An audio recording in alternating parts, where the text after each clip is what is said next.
안녕하십니까? 오늘은 많은 분들이 궁금해하시는 이야기를 준비했습니다. 바로 75세 이후 얼마나 더 건강하게 살 수 있을까? 입니다. 어르신들과 이야기를 나누다 보면 이런 말씀을 자주 듣습니다. 나이 들면 다 아픈 거지 뭐. 장수는 타고나는 거 아니겠어요? 하지만 의학 연구자들은 다르게 말합니다. 장수는 운이 아니라 우리 몸이 보내는 신호를 얼마나 잘 알아채고 대응하느냐에 달려 있다고 합니다. 오늘 영상에서는 75세 이후 건강 수명을 예측할 수 있는 7가지 신호를 소개해 드리겠습니다. 비싼 검사나 병원 진료 없이도 여러분의 일상에서 확인할 수 있는 것들입니다. 그럼 지금부터 시작하겠습니다. 첫 번째 신호는 걷는 속도입니다. 여러분은 요즘 얼마나 빠르게 걸으십니까? 혹시 예전보다 걸음이 느려졌다고 느끼시나요? 70세 이상 어르신 3,000명을 10년간 추적 조사했습니다. 그 결과 평소 빠르게 걷는 분들이 느리게 걷는 분들보다 평균 5년 이상 더 오래 사셨습니다. 왜 그럴까요? 걷기는 단순한 운동이 아닙니다. 심장이 피를 보내고 근육이 반응하고 뇌가 균형을 잡고 신경이 순간순간 판단합니다. 이 모든 것이 조화를 이루어야 자연스럽게 걸을 수 있습니다. 걸음이 빠르고 안정적이라면 심혈관 건강이 좋고 근육과 신경이 잘 작동한다는 뜻입니다. 반대로 걸음이 느리고 불안정하다면 몸의 시스템들이 서로 조화를 잃어가고 있다는 신호입니다. 실제 사례를 하나 들어보겠습니다. 서울 종로구에 사시는 김순자 할머니는 2년 전부터 지팡이 없이는 걷기 힘들었습니다. 동네 병원 선생님이 권유했습니다. 할머니, 하루에 5분만 집안에서 왔다 갔다 하세요. 심장이 조금 두근거릴 정도로요. 처음엔 반신반의했지만 매일 조금씩 실천했습니다. 3개월 후 놀라운 변화가 있었습니다. 지팡이 없이도 아파트 복도를 걸을 수 있게 되었고 기력도 돌아왔습니다. 할머니는 이렇게 말씀하셨습니다. 다시 걷기 시작한 날이 다시 살기 시작한 날이었어요. 걷는 속도는 단순히 움직임이 아닙니다. 몸속 생명력을 비추는 거울입니다. 만약 요즘 걸음이 느려졌다면 그냥 나이 탓으로 넘기지 마십시오. 몸이 조금만 움직여주세요라고 신호를 보내는 것입니다. 가벼운 다리 스트레칭, 실내 걷기, 천천히 속도 높이기. 이런 작은 실천이 여러분의 수명을 늘려줍니다. 장수는 특별한 비법이 아닙니다. 매일 내딛는 한 걸음 속에 있습니다. 두 번째 신호는 손아귀 힘, 즉 악력입니다. 손에 힘이 있으면 오래 산다. 옛 어르신들이 하시던 말씀이 의학적으로도 맞습니다. 악력이 강한 노인일수록 심장병, 뇌졸중, 치매 위험이 낮았습니다. 심지어 악력은 앞으로의 수명을 예측하는 강력한 지표 중 하나라고 합니다. 왜 그럴까요? 손에 힘을 주는 행위는 단순해 보이지만 실제로는 근육, 신경, 혈액순환, 심장이 모두 함께 작동해야 가능합니다. 악력이 약해진다는 것은 근육량이 줄어들고 있다는 신호입니다. 의학 용어로 근감소증이라고 하는데 이것이 시작되면 몸 전체가 약해집니다. 손에 힘이 있다는 것은 단순히 물건을 잘 쥔다는 게 아닙니다. 병뚜껑을 돌리고 장바구니를 들고 넘어질 때 몸을 지탱하는 힘입니다. 이 힘이 약해지면 낙상 위험이 높아지고 골절로 이어질 수 있습니다. 실제 사례입니다. 부산에 사시는 박철수 할아버지는 최근 병뚜껑을 여는 것조차 힘들어졌습니다. 장 보러 가도 손이 금방 피곤해서 짐을 들기가 어려웠습니다. 병원에서 악력을 측정했더니 또래 평균보다 훨씬 낮았습니다. 의사 선생님이 간단한 운동을 추천했습니다. 고무공을 하루 10분씩 꾹꾹 눌러보세요. 물병을 들고 팔을 천천히 올렸다 내렸다 해보세요. 3개월 후 할아버지는 손에 힘이 돌아왔다고 느꼈습니다. 팔 근육도 단단해졌고 자세도 바로 섰습니다. 더 놀라운 건 머리가 맑아졌다는 느낌이었습니다. 손 근육은 뇌의 중추신경계와 직접 연결되어 있습니다. 손을 많이 쓰면 뇌의 협응력과 기억력을 담당하는 부분이 자극됩니다. 악력 운동은 간단합니다. 테니스공 쥐기, 주먹 쥐었다 폈다 반복하기, 가벼운 덤벨 들기. 중요한 건 꾸준함입니다. 손에 힘이 남아있다면 그것은 근육과 심장과 뇌가 우리 아직 함께 할 수 있어요 라고 말하는 것입니다. 세 번째 신호는 식욕과 입맛입니다. 요즘 음식 맛이 어떠십니까? 예전처럼 밥이 맛있게 느껴지시나요? 나이가 들면 자연스럽게 입맛이 떨어진다고 생각하기 쉽습니다. 하지만 의학적으로는 다릅니다. 식욕과 미각 감퇴는 몸의 신진대사가 약해지고 있다는 경고 신호일 수 있습니다. 미각과 후각은 뇌의 기억 중추와 직접 연결되어 있습니다. 이 감각들이 둔해진다는 것은 뇌로 가는 신경이 약해지고 있다는 뜻입니다. 식욕이 떨어지면 자연스럽게 체중이 줄고 영양 섭취가 부족해집니다. 그러면 면역력이 약해지고 감염과 질병에 쉽게 노출됩니다. 반대로 음식을 맛있게 먹는 분들은 뇌로 가는 혈류가 좋고 소화 기능이 건강합니다. 비타민과 미네랄을 잘 흡수해서 기력과 정신이 또렷합니다. 실제 사례입니다. 대전에 사시는 이명숙 할머니는 어느 날부터 모든 음식이 싱겁게 느껴졌습니다. 김치도 된장찌개도 맛이 없었습니다. 나이 들면 다 그런 거겠지 하고 넘겼습니다. 하지만 병원에서 검사를 해보니 아연 수치가 낮고 소화 기능이 떨어져 있었습니다. 의사 선생님이 조언했습니다. 단백질을 좀 더 드시고 물을 충분히 마시고 가벼운 산책을 하세요. 할머니는 매일 계란 하나와 두부를 챙겨 드시고 물을 자주 마셨습니다. 산책도 꾸준히 했습니다. 한 달 후 신기하게도 음식 맛이 다시 느껴지기 시작했습니다. 할머니는 이렇게 말씀하셨습니다. 음식 맛이 돌아오니까 사는 맛도 돌아왔어요. 식욕 감퇴는 단순히 음식 문제가 아닙니다. 삶에 대한 의욕이 줄어들고 있다는 신호입니다.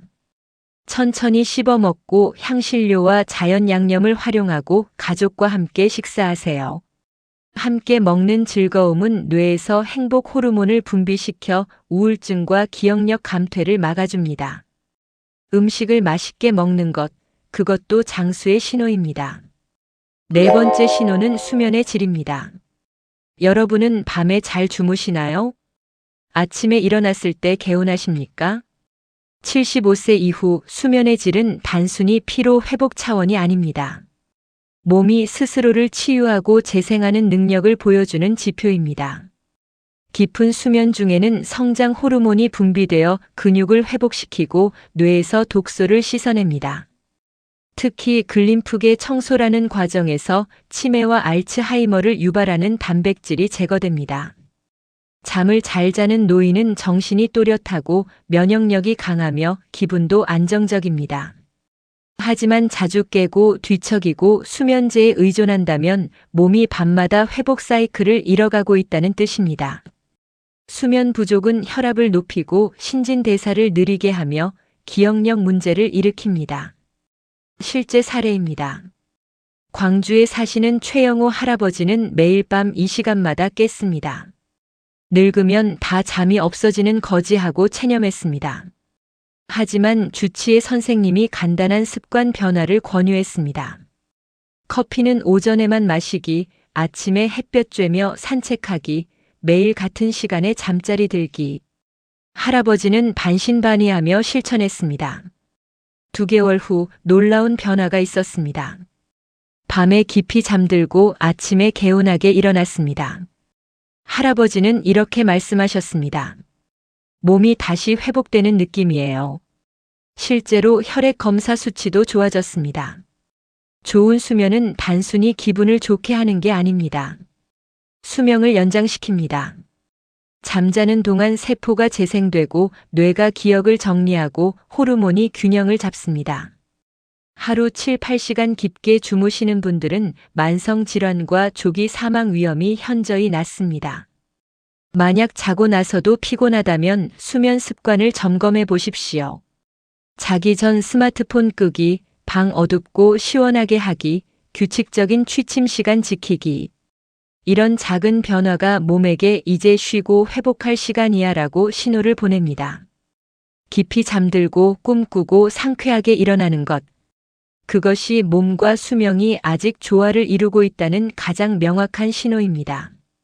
5번째 신호는 사회적 연결과 관계입니다. 많은 분들이 나이 들면 혼자 지내는 시간이 많아집니다. 하지만 연구 결과는 명확합니다. 사회적으로 고립된 노인은 그렇지 않은 노인보다 사망 위험이 50% 이상 높습니다. 사람과의 관계는 단순한 친목이 아닙니다. 면역 체계를 강화하고 스트레스 호르몬을 낮추며 뇌를 활성화시킵니다. 누군가와 대화하고 웃고 고민을 나누는 것만으로도 몸속에서 긍정적인 화학 반응이 일어납니다. 옥시토신, 세로토닌 같은 호르몬이 분비되어 심장을 보호하고 우울증을 예방합니다. 실제 사례입니다. 인천에 사시는 정미자 할머니는 남편이 돌아가신 후 집에만 계셨습니다. 자식들은 바빠서 자주 못 찾아왔고 친구들과도 연락이 뜸해졌습니다.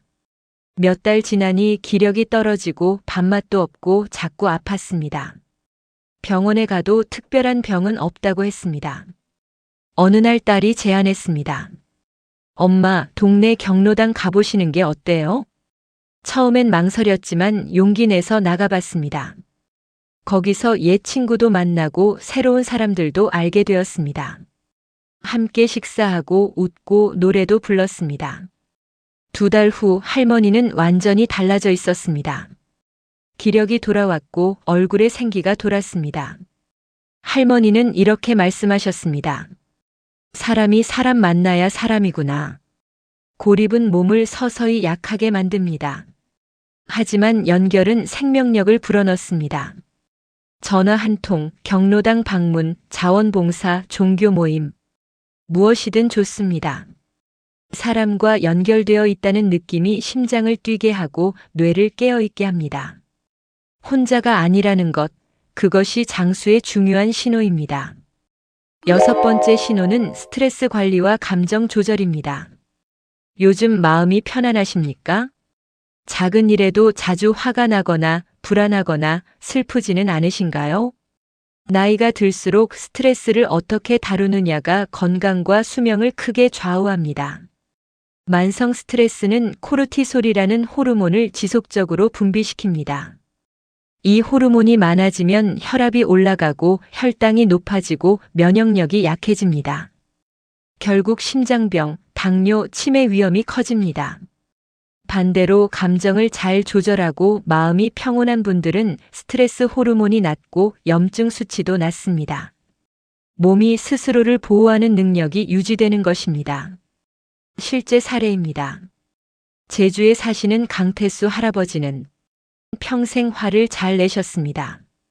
조그만 일에도 혈압이 오르고 밤에 잠도 잘 못 이루셨습니다. 자식들과도 자주 다퉜습니다. 건강검진에서 혈압과 혈당이 모두 높게 나왔습니다. 의사 선생님이 약만으로는 부족하다며 스트레스 관리를 강조했습니다. 할아버지는 처음엔 믿지 않았지만 동네 친구 권유로 명상과 심호흡을 배우기 시작했습니다. 하루 10분씩 조용히 앉아 숨을 깊게 들이쉬고 내쉬었습니다. 3개월 후 놀라운 변화가 있었습니다. 화가 덜 나고 잠도 잘 오고 혈압도 안정되었습니다. 가족 관계도 훨씬 부드러워졌습니다. 마음이 편해지니까 몸도 편해졌어요. 감정은 단순한 기분이 아닙니다. 몸의 화학작용에 직접 영향을 미칩니다. 화, 불안, 원망을 자주 느낀다면 그것은 몸에 독을 주입하는 것과 같습니다. 반대로 감사, 평온, 용서를 느낀다면 그것은 몸에 약을 주는 것입니다. 심호흡, 산책, 명상, 기도, 좋아하는 음악 듣기. 무엇이든 좋습니다. 마음을 가라앉히는 시간을 매일 가지십시오. 마음의 평화가 몸의 평화를 만들고 그것이 장수로 이어집니다. 7번째이자 마지막 신호는 삶의 목적과 낙관주의입니다. 이것이 가장 강력하면서도 가장 간과되는 신호입니다. 아침에 눈을 떴을 때 오늘 무엇을 할까 하는 기대감이 있으십니까? 아니면 또 하루가 왔구나 하는 무기력함이 드십니까? 연구 결과는 놀랍습니다. 스스로를 희망적이고 낙관적이라고 말하는 노인은 그렇지 않은 노인보다 평균 7에서 10년을 더 삽니다. 왜 그럴까요? 긍정적인 감정은 면역 체계를 강화하는 호르몬을 분비합니다. 혈압을 낮추고 심장을 보호하고 염증을 줄입니다. 아침에 기대할 일이 있다는 것, 그것만으로도 몸은 계속 살아야겠다는 신호를 받습니다. 반대로 아무 의미도 느끼지 못하면 몸은 서서히 스스로를 보호하고 회복하는 의지를 잃습니다. 이것은 마법이 아닙니다. 생물학입니다. 낙관주의는 현실을 부정하는 게 아닙니다. 삶이 여전히 의미가 있다고 믿는 것입니다. 화분에 물 주기, 손주에게 이야기 들려주기, 새로운 것 배우기. 이런 작은 행동들이 몸속에서 강력한 치유를 일으킵니다. 후회나 상실에 머물러 있다면 감사로 초점을 바꾸십시오. 아직 남아있는 것에 눈을 돌리십시오. 여러분의 지혜, 회복력, 누군가에게 영감을 줄 기회. 감사와 목적의 에너지는 세포에게 계속 재생하라고 말합니다.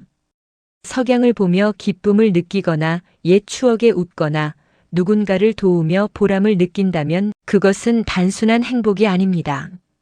영혼과 육체가 함께 더 오래 살자고 협력하고 있다는 신호입니다. 지금까지 75세 이후 건강 수명을 예측하는 7가지 신호를 살펴보았습니다.